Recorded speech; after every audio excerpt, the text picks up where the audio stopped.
SLP leader Dr. Kenny Anthony produced a copy of the alien's landholding license granted to the Magnucci's to purchase property in the PMA.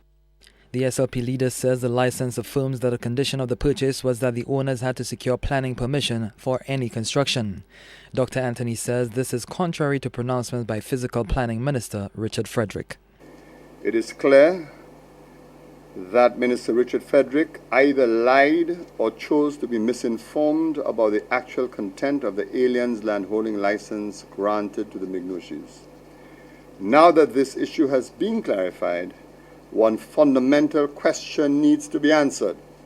On whose permission, authority, or advice did the Magnucci's proceed to build on the site?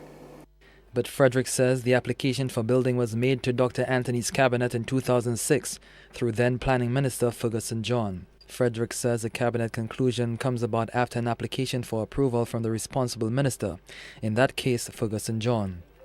He says the conclusion bears the signature of John, detailing the location, size, cost of the property and the purpose for which it was purchased.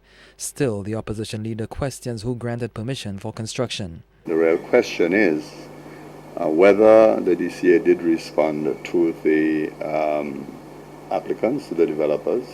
Secondly, whether there were discussions between the developers and the minister or individuals within the DCA regarding the development so that they obtain any official comfort on this matter.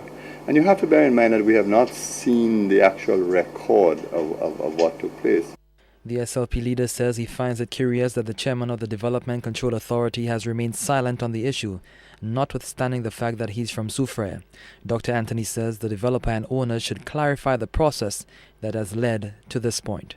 If I was in his place and in the place of the developers, given the sensitivity of this issue, then the correct thing to do is to say, wait, let's hold brakes. Let us hold brakes. Let's stop the development and have a discussion with all concerned to see if we can resolve the outstanding issues. But they're not doing that. We are not hearing any such thing. The Physical Planning Minister says he will make available the cabinet conclusions signed by Ferguson John, providing details of the deal. He says the application memo was circulated to all cabinet members before the decision was taken to start construction. Clinton Reynolds, HTS News, Channel 4.